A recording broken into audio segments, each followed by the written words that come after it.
We've all done it, eaten far too much at tea time. The feeling of, I couldn't eat another thing. Not even a fly. But the sight of a full little belly is a positive sign of growth and future success. It's also a sign that this little chap needs a nap. But not right now. Come on, wake up. It's time for Springwatch.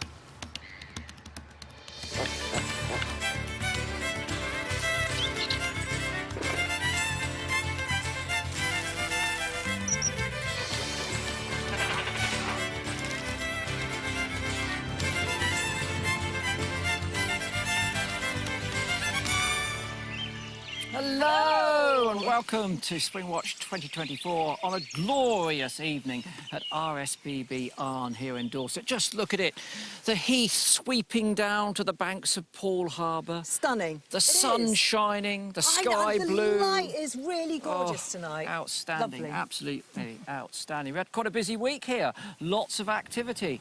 Our barn owl nest has 4, well, not exactly attractive chicks, but they're doing very well. Our reed warblers are looking superb in that dainty little nest, whistling with hungry youngsters. Our robins fledged. One of them took a bold leap into the unknown, as did our Dartford warblers. 2 successful fledgings there. Our sand martins are still safely ensconced in their burrow. Things are looking good. Things are looking good indeed. Megs, of course, is up in Scotland, but Iolo has joined us here on site today. He's doing the Walk of Shame, having gone to look for live badgers yesterday and seen... Sorry, Iolo couldn't make it. Iolo couldn't make it. I'm filling in for him. I'm quite happy. Walk of shame is right. I'm sorry. I've let you down. I've let myself down. I've let the watches down. I throw myself at your feet. Don't beat yourself up. We'll just send you back next year to see if we can see live badgers. Thank you. There is a sort of a knack to badger watching. Take a look at this, Iolo. I got this on my mobile phone a short while ago. You know? That's what badgers look like. They're black and white. Oh, he's looking for brown things with big bushy tails up trees. Oh, and they eat peanuts. Yes, that was my mistake. Yeah, that's magic ingredient. That was my mistake. I didn't take enough peanuts with me. That's it. Next time, peanuts. Either that or you have to go to Chris's back garden to go and see them, Iolo. Anyway, we're glad you're with us tonight. Let's catch up on our live nests. Let's take a look at them. Remember, it's Thursday. We're not on with you tomorrow, but you can continue to watch these live nests on iPlayer over the weekend. Oh, look at that lovely Oystercatcher in the middle. We'll have a look at the Oystercatcher later on. But I'm going to take you, first of all, to our blue tit. This is our live blue tit, and I'll tell you, I've got a big smile on my face right now because this blue tit is a real survivor. It is, in fact, the sole survivor. It's doing well, despite my colleague's slightly negative attitude towards it. Look at it, look at it. Tuesday, that's when things started to turn. It was getting better feeds. You can see the feathers start to develop, and it continues to grow. Whoa, look at all that flapping. This is a chick that's ready to fly. And as I say, it kept being fed, kept growing. This is today. We've actually named this little chick Sid. I know what you're going to say. Why Sid? Well, it's because in our truck where we have labels on all of the cameras, it says blue tit side angle. But unfortunately, the E is off the side, and so it says blue tit Sid angle. So we've named it Sid. I think it suits it. It's Sid, the sole survivor. So keep your eye on our little blue tit chick. It's been there for quite a long time, 17 days old, and hopefully it will fledge soon. Hopefully it will fledge soon, yeah. Do you want to put your house... well, how much is your house worth? Do you want to... do you know, a little wager? I'm not going to bet. I'm just going to be full of hopefulness that that is going to fledge. OK, let's go live to our Oystercatcher. It hasn't been the most dynamic nest, but look at it. It's striking. Absolutely sensational. Pied bird, blue sky, on the shingle there, Poole Harbour behind it. Both the adults have been very dutiful in their incubation duties. They've got 3 eggs, regular changeovers throughout the course of the day. The eggs are never left unattended. Of course, the adult that isn't incubating goes off to feed, probing in that soft mud for invertebrates, worms, mollusks and so forth. We've seen danger at night. Fox came through very close to the nest on one night, came back again, and there you can see it slinking by. Not just once, but twice. Again, the fox came back. Adult moves away quietly into the night, and then the shadow of potential death looms, but then leans to one side. I don't know what's wrong with this fox's nose, or is it an extraordinary adaptation of the adults where they've reduced their smell and that of their eggs? Not the only mammals to interrupt play at the oystercatcher's nest. We've had seeker deer down on the beach there. No real risk to the oystercatchers, maybe trampling, that would be highly unlucky. Now, we've been looking at those eggs for 22 days. We know they typically hatch between 24 and 27, so they are on the brink. We saw this evening, earlier on. Look very carefully. As this adult stands up, on the egg there you can see what appears to be a tiny white spot. It isn't a spot, it's a piece of missing shell. This egg is what we call pipping. The young bird inside is using its egg tooth on the tip of its bill to break out of that egg. Now, in species like oystercatcher, that's not a rapid process. That could take a day or so, actually, and there are 3 eggs in there. But it's clear that you should keep your eyes on this nest over the course of the weekend. Those cameras are available from 7 in the morning until 10 at night. You can find them on iPlayer, because I think by the end of the weekend, they will have gone. Nice bird, Chris, nice bird, but not a nest, more of a scrape in the shingle, really. Let me take you over live to a proper nest. When we launched yesterday, this is a linnet nest, 4 big chicks in there. It's in the gorse on the heaths here at Arne. There we are, there's the gorse bank right in the middle. Typical linnet nest, really, but a metre and a half up there, tucked in out to the way. The 4 chicks are doing extremely well. They're in there, well, they fledge after 2 weeks from hatching. These will be gone maybe beginning of next week, middle of next week. But they're exercising already. You can see that they've still got the downy feathers on the head. The adults come in together. Female here feeding them, mainly seeds. I've been bringing in a few caterpillars as well. And the male comes in soon after. The reason for that is they want to minimise the amount of time they spend on the nest. And for that reason, of course, they want to minimise the danger. Look at her, collecting fecal sacks. 1, 2, 3 fecal sacks, and off she goes. Off she goes. That's not a very good chat-up line, that, is it? Someone comes out, all right, what do you do? Well, I collect fecal sacks, actually.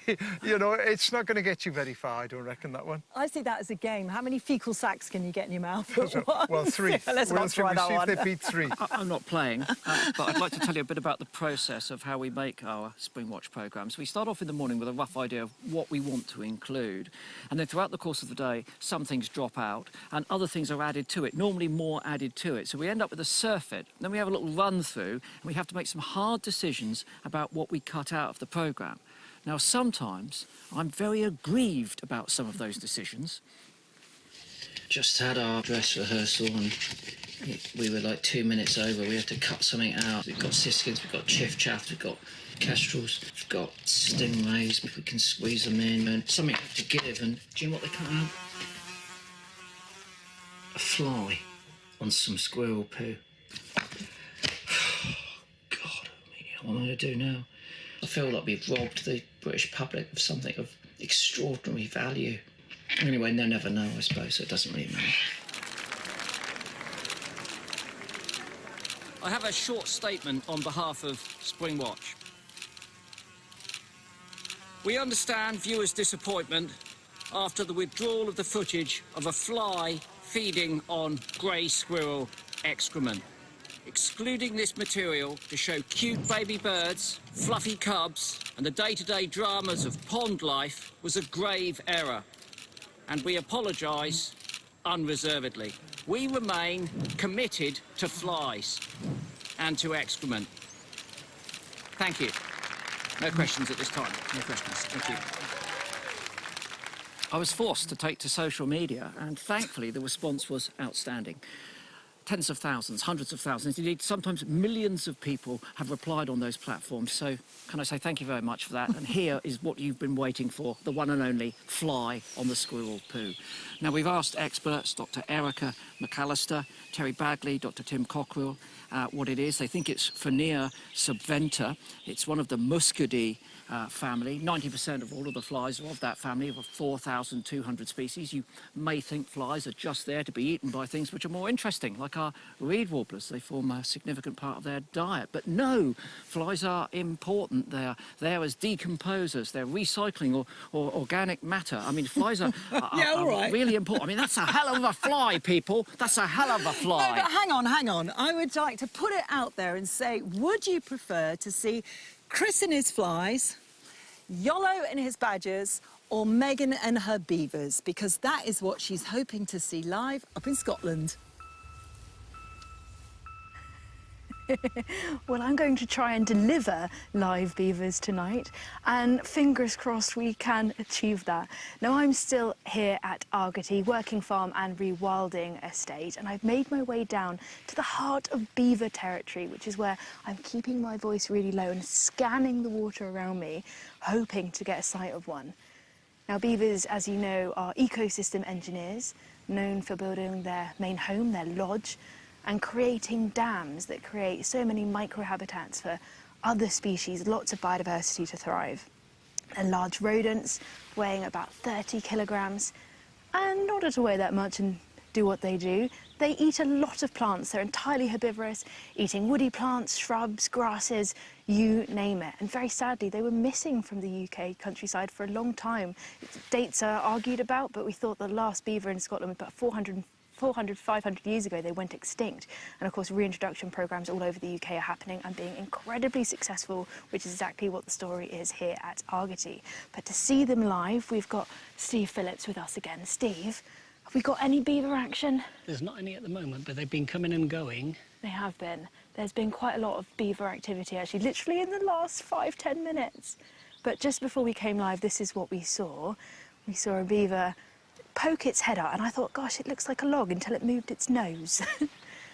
And then, of course, it came out and showed us its glorious bottom, one of the best bottoms in the animal kingdom, if you ask me. Perhaps it's the waddle. I don't know what it is. But you can see how dense their fur is there, spending a lifetime in the water. Dense fur for thermoregulation. And, of course, diving under the water where their entrances are to their burrows, and where they go in and spend most of the time during the day asleep. But this is, we think, is the female coming out early in the evening. She's often out earlier than the others because obviously she might be feeding young kits, hopefully, and then she wants to go and get a little bit more food for herself earlier on. But to find out more about the Argarty beavers, I'm joined by Tom Bowser. Hello, Tom. Hi, mate. Tell me a little bit about the history of these beavers here, then, because they mean a lot to you. Yeah, they mean the world to us. They are the second family that we have relocated to Argarty, working in partnership with Beaver Trust and Five Sisters Zoo. So the first family came in November 21, and then this family came in February of 2022. And yeah, they're endlessly fascinating animals. We love them. They just mean the world to us. Quite full of character.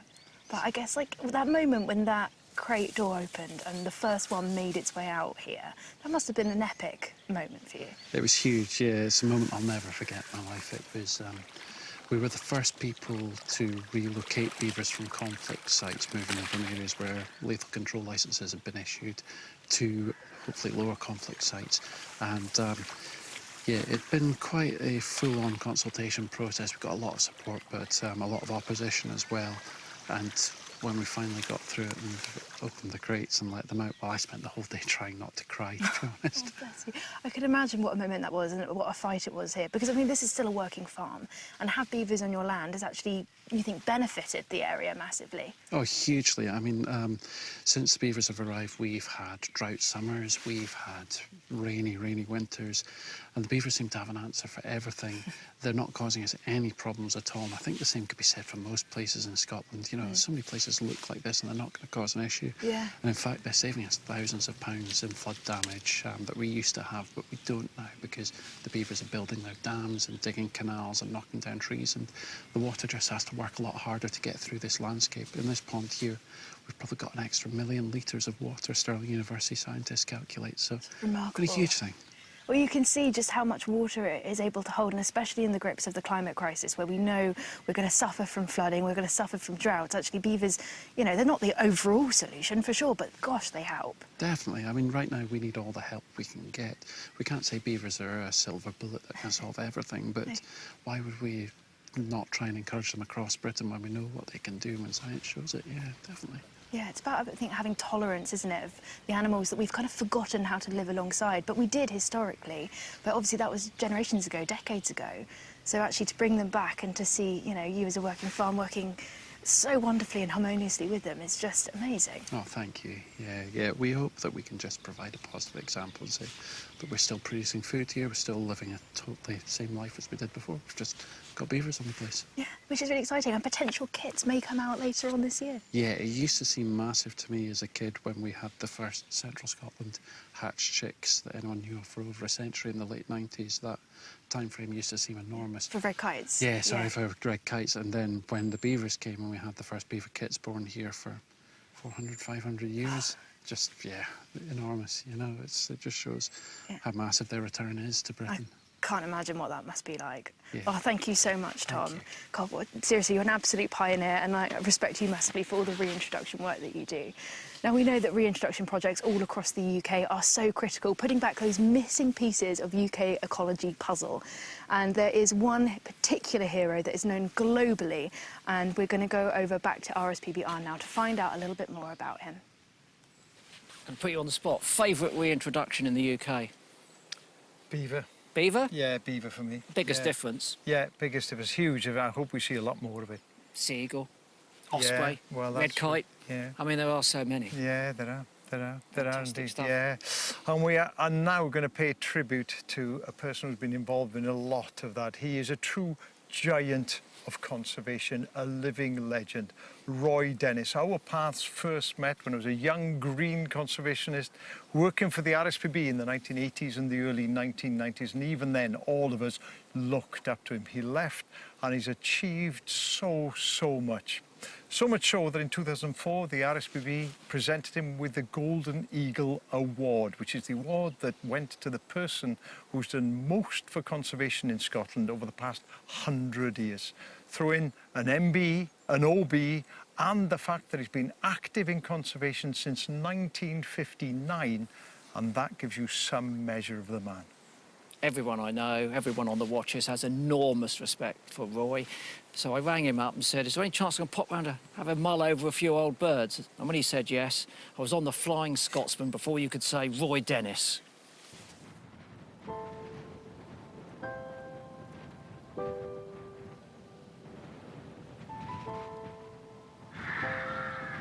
Just 50 years ago, sights like this were unimaginable across swathes of the UK. Golden eagles, red kites. White-tailed eagles and osprey had been pushed to the brink of extinction. But the tide is turning, thanks to tougher protective legislations and the tireless work of passionate people. Perhaps none more so than this man. From an early age, Roy Dennis spent all his free time out in nature, helping birds and animals he found injured or abandoned. This calling would go on to inspire his life's work, taking him far and wide. Well, this is the first ones we've ringed this year. They're very quiet little birds of prey. On a mission to protect our wildlife. Roy's job is to keep an eye open for egg collectors and people who might steal young peregrines. He won't be able to relax until the young ones have flown from the nest. Now, Roy Dennis is arguably, and certainly from my point of view, the most important, proactive, practical conservationist that we've got in the UK. His speciality has been birds of prey, ospreys, sea eagles and red kites. But I've got to tell you that he goes far further than that, because in the field of conservation, Roy Dennis is an absolute legend. Hello. Hi.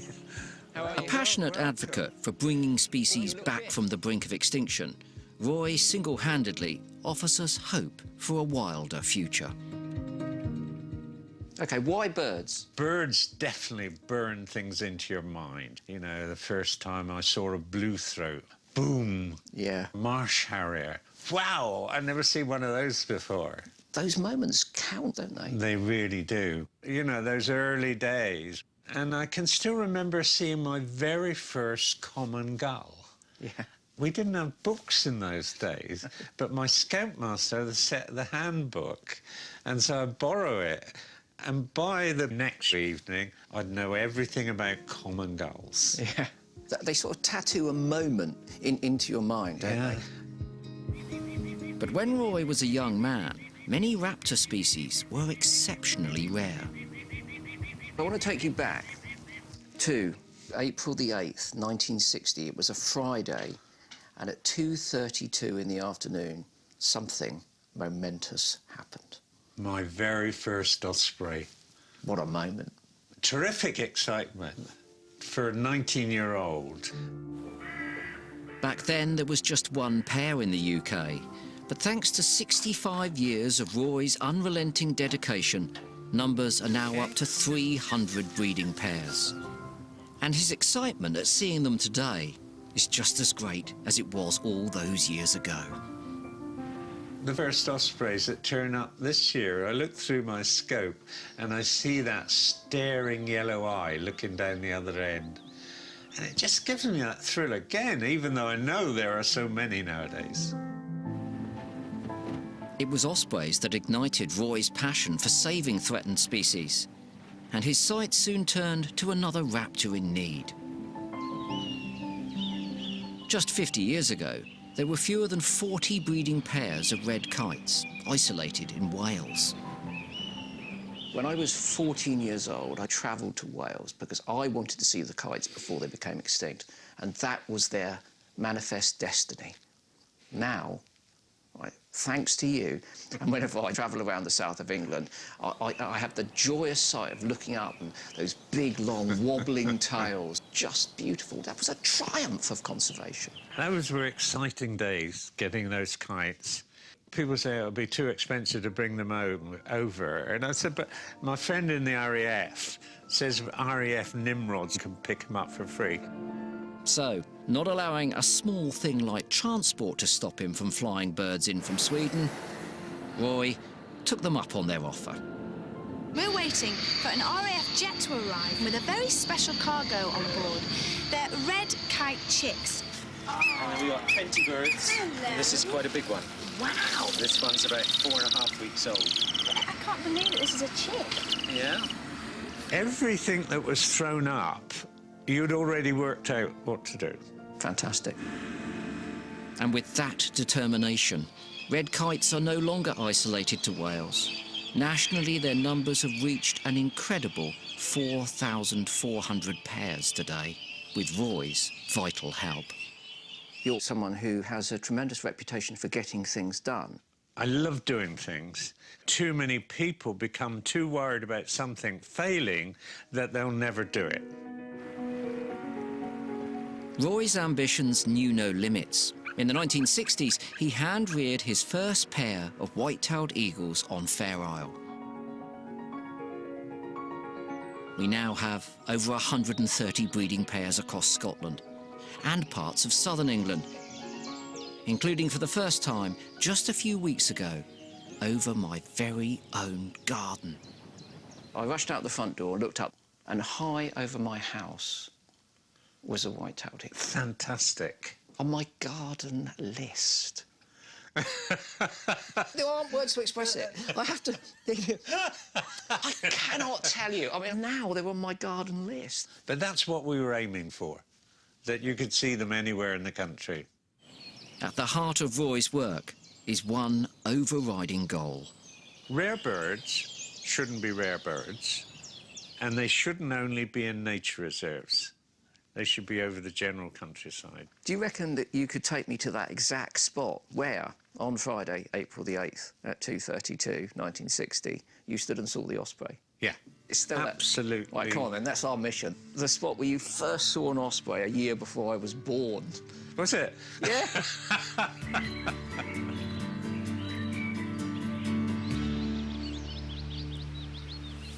What a fantastic man. Absolutely sensational conservationist. We're going to be catching up with Roy a bit later on the programme to see more and celebrate more of his successes. There should be more Roy Dennises in the world. Can you shouldn't there? imagine? There It would really be a should. much better place for wildlife, wouldn't it? As you know on The Watches, we like to celebrate the underdog. And tonight we're going to shine a light on the courtship and mating of spiders. How do they do it? It's the question on everyone's lips, and we're going to answer it. First of all, we're going to look at the courtship of a web spider. Now look at this. This is the male that goes into the female's web, and you see what he's doing with his back legs. He's sort of playing that piece of string like a harp, romantically plucking it to try and attract that female. So that's how a web spider does it. Other spiders have a different technique. Look at this one. This is a totally different way of trying to attract a female. This is a wolf spider, and just look at what it's doing. It's trying to woo that female with some groovy moves. Basically, it uses its enlarged palps, it waves them around, puts one higher than the other in a sort of little sequence there, and then it vibrates its body.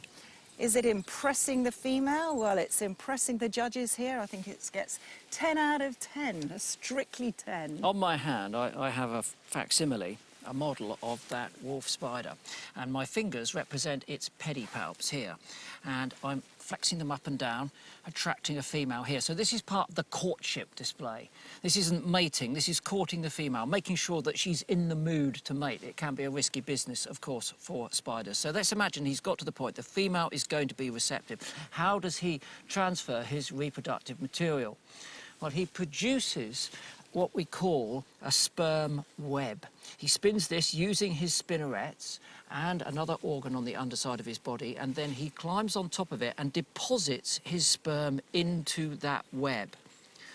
Now, that's not going to be much use if it's just left lying around. So what he does then is use those highly modified pedipalps to actually suck up the sperm here, and I can demonstrate that if I can get hold of my little things here, like that. There's the sperm being sucked up into the pedipalps like this, and they have hollow tubes inside like that, and then he needs to get it to the female. So he approaches the female very carefully, and he uses these pedipalps to pass it over. He's got to pass it to her epigynon, underneath her body. But look at the pedipalp here. It's got a very characteristic shape on it. And Michaela, if you take that over and demonstrate on the females here why it's got that very particular form at its tip. So this is the underside of the female, and then that is the epigynon there, and then his pedipalp has to fit into one of them. Isn't that right, Chris? That's exactly right. Will it fit into that one? No. Will it fit into that one? No. So he's not going to mate with those two. Wrong spiders. Which one's he going to mate with?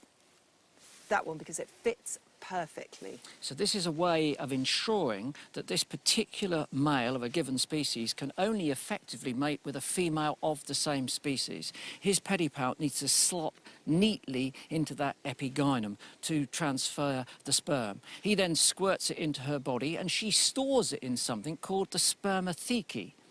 Now, when she's finally ready to produce eggs, they pass out of her ovaries through the spermatheca where they are fertilised, and then she produces those eggs. Well, and if we look at a picture, you can really see it, because that bulbous thing on the ends of her is the silk sac where the eggs are, and she carries that around for a few weeks, and then they all come out of there as little spiderlings. They climb on her back, piggyback her for a couple of days before they come off, and then they harden up and change colour. But look at that, they absolutely smother her. So that is how spiders do their courtship and mating, at least some of the spiders. And incredible, isn't it? It is incredible. It's not that unusual in the animal kingdom. We always think of sperms as being directly transferred, but there are plenty of other animals that use packages like this. Octopus, for instance, will produce a sperm package, which the males will inject into the legs of the female, and she'll store it there until she's ready to reproduce. And there's an animal that's living in most of our garden ponds that does something similar. Our newts, they produce something called a spermatophore, and again they pass it to the female so that she can use it when she's ready. And I'm really impressed that our little I know. spider pot works. I'm afraid I had a bit of a leakage at the back there, but we won't talk about that. That I'll tell you what we'll do. fabulous. We'll move swiftly on, because Iolo has been out and about looking for one of our favourite birds. I'm talking about the puffin.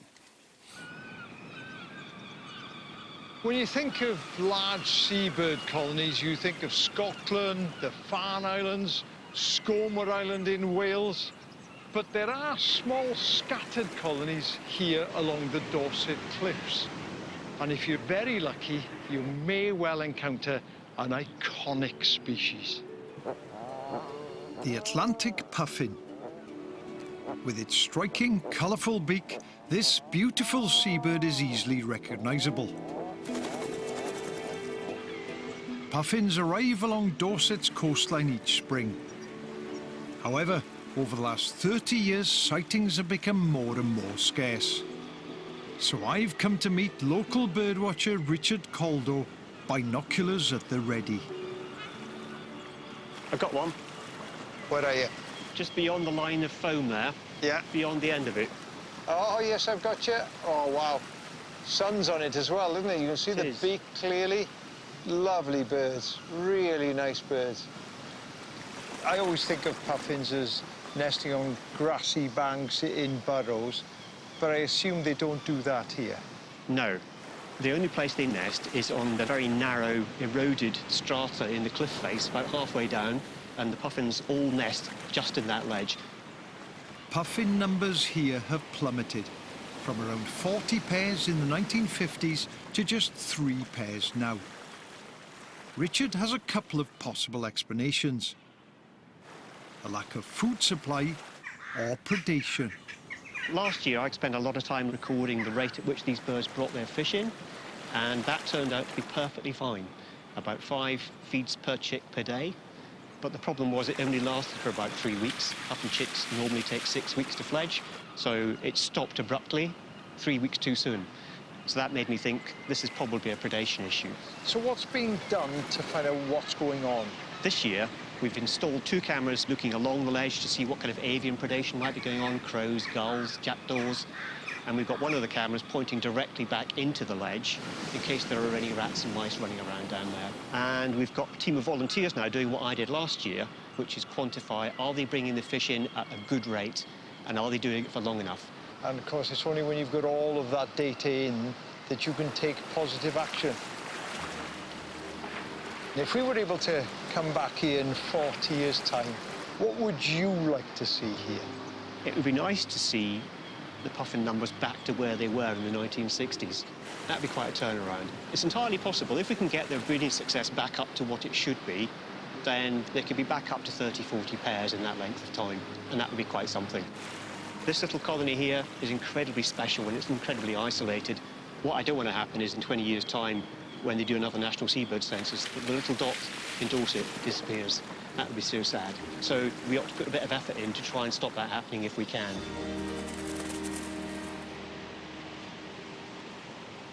Great work by Richard there, and all of the volunteers that he's mustering. And we've got to say that UK conservation simply wouldn't work without its army of volunteers. The NGOs do a great job, but without all of those people very kindly giving up their time for projects like that, we wouldn't learn as much as we need to.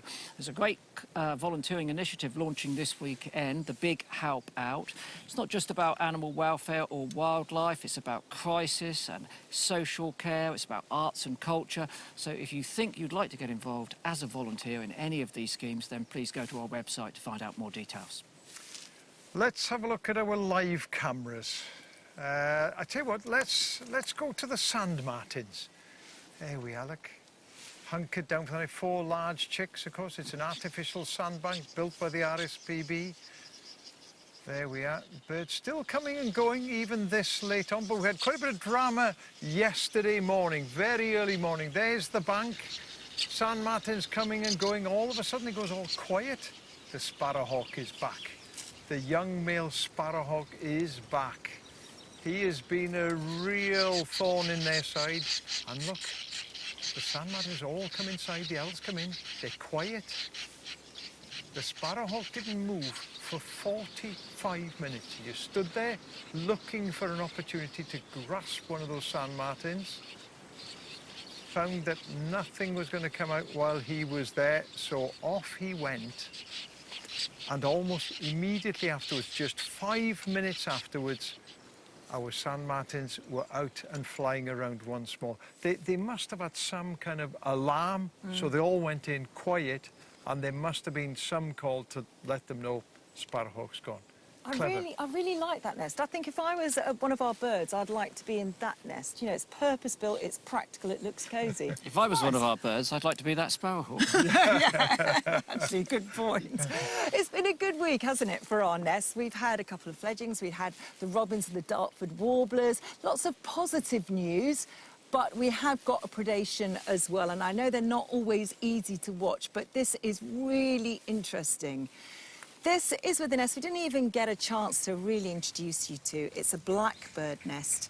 4 little chicks in there. This is curious for a start. There's a wood mouse that comes and starts to nibble the chicks. I think this is a very optimistic wood mouse because there's no way he's going to get those chicks. They're way too big for him to nibble at.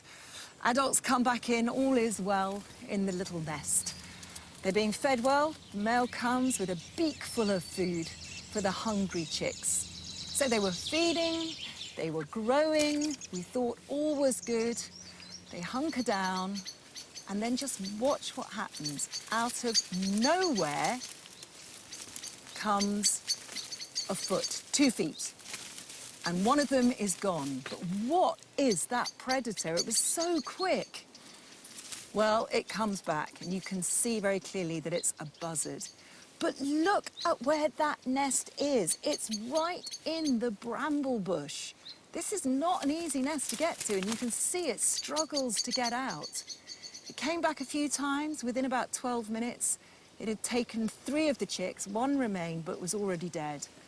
And then look at this. This is curious again. A vole comes in and starts to make the most of that dead chick. Now, that's not its usual food.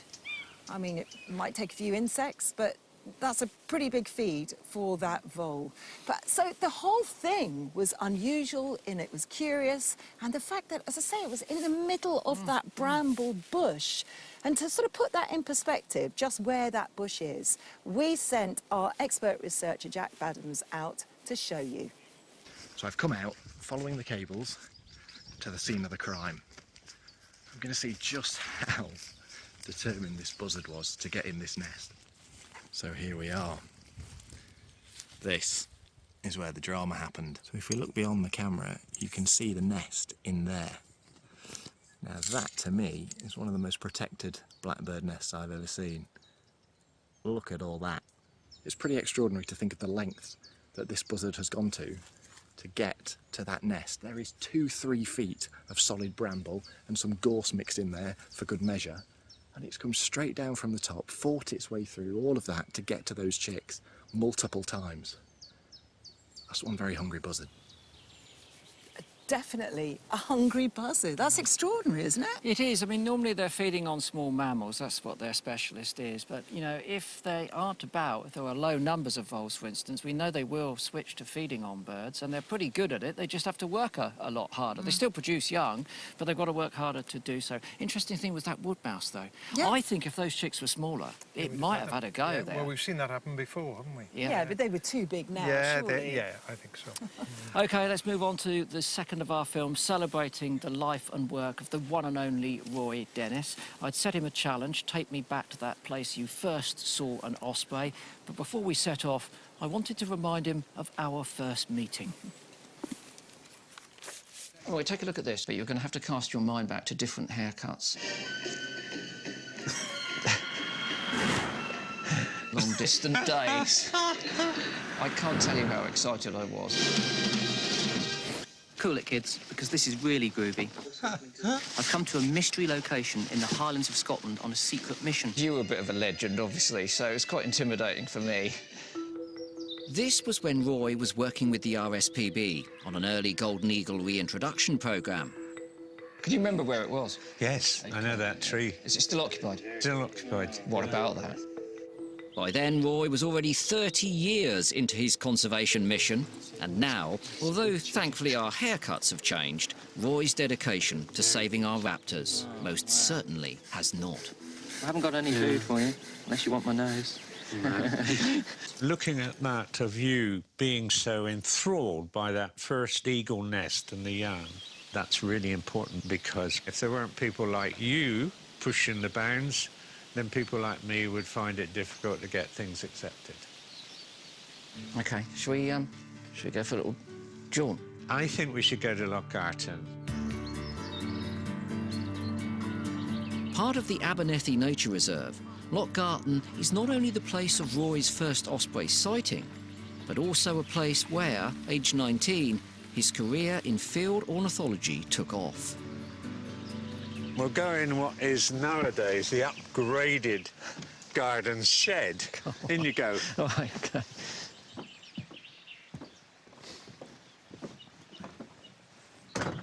Absolutely there. So that dead tree was a beautiful live 200-year-old Scotch pine, beautiful top, and the birds started to put sticks on it. And where were you standing? Here where we are? I'm standing here, on this spot. What about that? We can't underestimate how precious these birds were. These were famous, you know, not just in the UK, but all over the world. Roy helped keep watch over the birds night and day, and they needed it. Egg collecting was still a big thing, wasn't it? It was a big thing. And he went to extraordinary lengths to help the ospreys return. We had barbed wire from the army. We had anti-climb paint up the tree. The tree has been chopped down in the past, it's been set on fire, the eggs have been stolen. Can you avoid this sort of thing? Well, it's very difficult. We're having electronic warning devices, and we're very hopeful now that we can stop people getting up that tree without us knowing. Back then, Roy's dream was not only to protect the osprey here, but to see them relocated in other parts of the UK. A dream that has now come true. I can tell you that today, one of those ospreys that you've released into Poole Harbour has come back. Is it? Yeah. Oh, fantastic. It arrived today. Fantastic. And they've been breeding now as we've watched. But that started here. Then there was just one pair, and now there's more than 300 pairs. So we can do it. I've always said to people, we should never talk about if. We should always talk about when are we going to do this project. Wildlife is in dire straits. So everything that we can do, which is positive, we need to get on and get it done. In a way, Roy, we've come full circle. We've come back to the spot where you saw that first bird. On the day that a bird that you've introduced to the south of England has returned, hopefully to breed this summer. A remarkable achievement. And I mean, I know that I can speak for generations and thousands of conservationists and ornithologists and birders, and just want to say thank you. Well, it's a pleasure, a pleasure. Don't ever underestimate what you've done for wildlife and also what you've done for people, because, honestly, phenomenal. Thank you. Phenomenal. We've had a good day. Yeah, we've had a great day.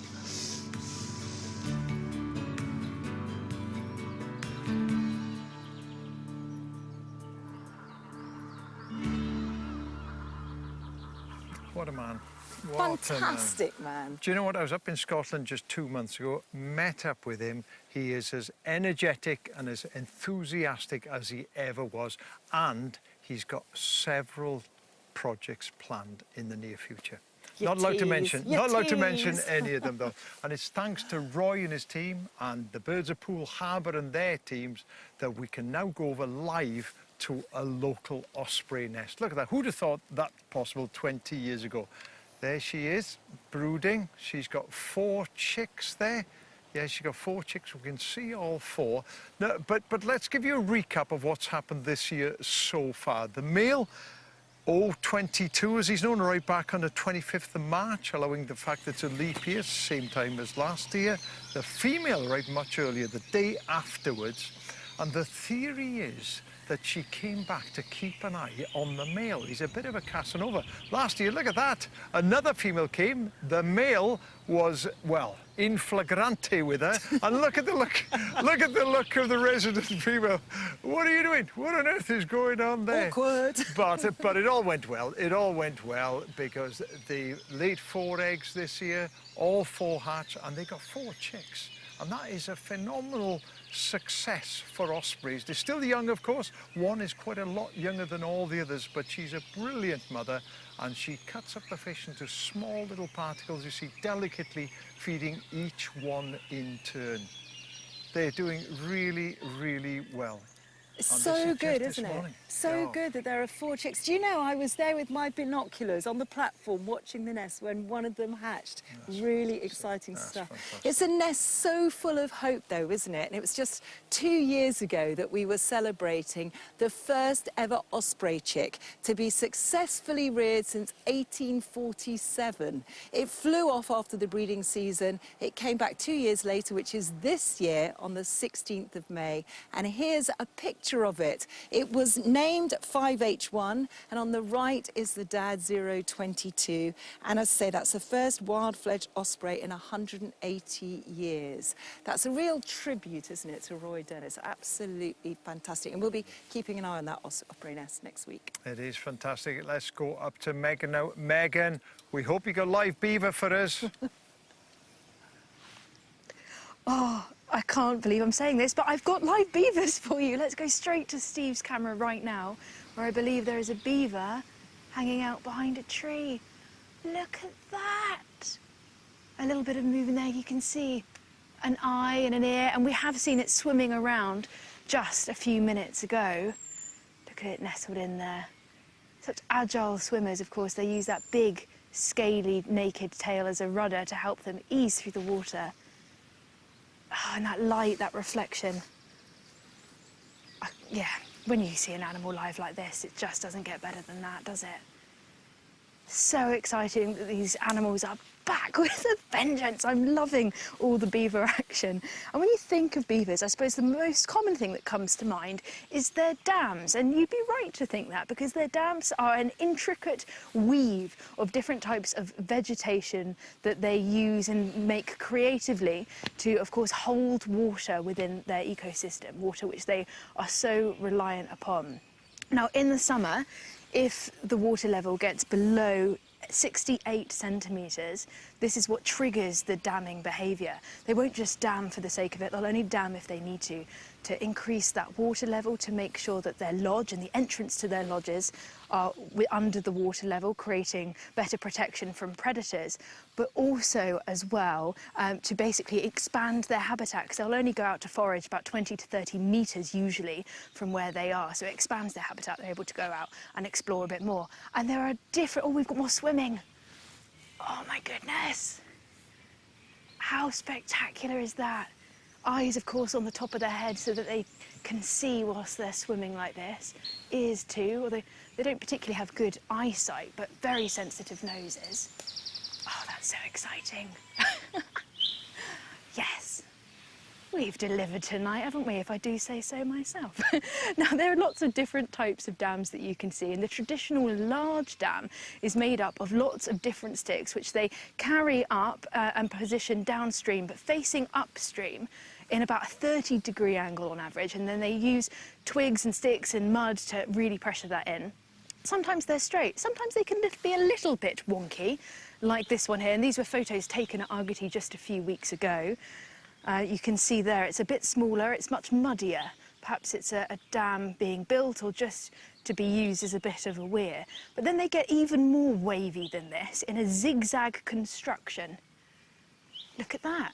Now, why would a beaver do this when it would be much easier to create a straight one? Less energy, less resources, having to go out and get things to create a straight one. Well, they have a very specific reason for doing this. So I've got my beaver buds down here, and this is a straight beaver dam, or what represents it. Now, there's of course a lot of flow that comes up here, and per metre of beaver dam, it can withhold 1,340 litres of water, which is the equivalent to 7.5 bathtubs. But by creating a zigzag structure like this, they're able to increase the surface area of the dam. So if I untangle it and put it out this way, you can see that there's a lot more vegetation that's involved, but ultimately, actually, it creates a lot more strength, a lot more versatility, so that the dam is stronger and not going to break under increased flow. These really are incredibly sensitive and brilliant, intelligent ecosystem engineers, and they go about obviously gnawing on lots of bits of wood that they can find, bits of hardwood, bits of softwood, and they've got iron-coated incisors, iron enamel, and they're able to gnaw down on this wood. It helps them because their teeth are continuously growing, so it makes sure they're nice and healthy. But by doing this, they're creating habitat, they're creating dead wood, they're opening up the canopy for vegetation that's underside it. So they really are kind of supporting these wetland ecosystems, and you can see the teeth marks here. Now, where I'm stood, just a little bit downstream from where the beaver currently is, you can see evidence of them. Have a look at what they've been doing. Now, this must have taken them quite a while. They have gnawed through the tree like this, and you can see the teeth marks going down here. And there's been lots of wood chip that's been collected from around the site. And if I turn it this way, you can see how thick it is. Just shows you how sharp and powerful their incisors are. They've got lots of muscle around their head to be able to do that. Oh, we've got one more beaver getting out the water. Let's have a look. Why not? Oh, look at that tail and that glorious bottom. Wandering up, having a sniff around. Oh, what's it got? It's got a carrot. Oh, stop it. Don't say we don't spoil you. Look at that. Look at how it's got hold of it. Having a munch. Oh, I can't contain myself. This is only about, I don't know, 30 metres away from me right now. Right, OK, that's enough of live beaver. I'm sorry to pull you away from it. I really, really am. Oh, my goodness, I need to compose myself. And whilst I do that, let's head back to Arne, where Chris, Michaela and Iolo are waiting. Yeah, well, it's all right, isn't it? Beaver eating a carrot is all right, but it's hardly live badgers, though, is it? Hardly live badgers. That's Come what on. you needed, a carrot. A carrot, that's it. Carrots and peanuts next time. Sensational stuff. I tell you what, we're coming towards the end of our programme. Let's take a look at our live nest. We've got a couple of new ones to introduce you to, actually. Let's not hesitate. Let's go straight to our meadow pipit's nest. Now, we have seen meadow pipit on the watches before. We had one last year. It was feeding a cuckoo, though, not its own brood. And we've got 4 chicks in this nest. They are insectivorous birds, about 2.5 million pairs in the UK. Sounds a lot. Sadly, they've declined a lot from the 1970s. It's intensification of farmland, it's less insects they've been suffering from. But in the south now, they seem to have stabilised and they're holding their own, and these ones are doing a great job of feeding their young. Yeah, let's launch another nest straight away. Let's go live to our stonechat nest. This one is out on the heath here at Arne, on the floor. Look at that. And there's the adult female, look, standing guard. There are 2 big chicks in that nest. They've been feeding them regularly. They're very, very good parents. This female again disappearing. We've had to dig the camera into the ground just to get it level with the nest. You see the chicks begging for food there. They'll be bringing in all sorts of invertebrates, the male coming in as well. And I'm pleased to say that actually stonechats are doing well. They get hit by bad winters because we had a succession of mild winters. Now the numbers are increasing and they're spreading from western and northern UK across to the east as well. And she beds down there. Beautiful nest, lovely nest. It is, isn't it? I think we have a quick look at our barn owl as well, because there it is live. I'll tell you what, the adults are gorgeous. I mean, from your LBJs, 2 of them, that is a BBJ, a big brown job, sort of. Little brown job, big brown job. I know where you're going. You know where I'm going. Look at the heart-shaped face, though. Beautiful. And then look at the face of that chick. I mean, how does that rather alien-looking chick grow into such a beautiful bird? Look at the wiggle. Little wiggle on the bum there. As I say, they're really not the most attractive, are they? I mean, they're pink, they're not particularly pretty, but we adore them anyway. Extraordinary, extraordinary. OK, let's take a minute and a bit now for some mindfulness and immerse ourselves in a verdant glade of bluebells.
Oh, I do like a bluebell wood.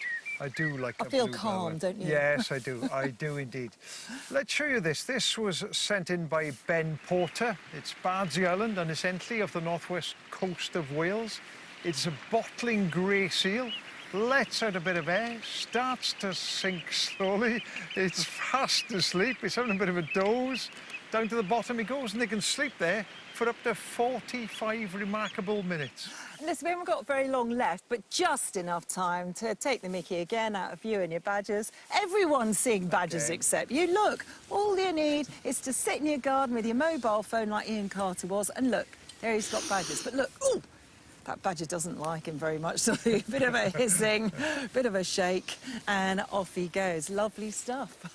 I think we've still got beavers live up in Scotland. Look at that. Oh, chewing a carrot. Look at that. Sensational stuff, as Megs has been saying this evening.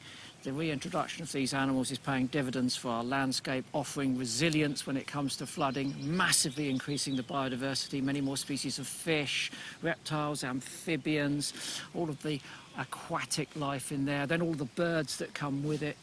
Absolutely amazing. I love that to see tail. these I animals love back. that tail. What a great way to end the show, eh? The Yes. second week of our show, and we end on a live beaver. Wonderful stuff. Well, that's it for us. We'll be back on Monday. What have we got coming up? Oh, lots of treats for you. We've got frolicking family of foxes who call a London allotment their home. Look at that face.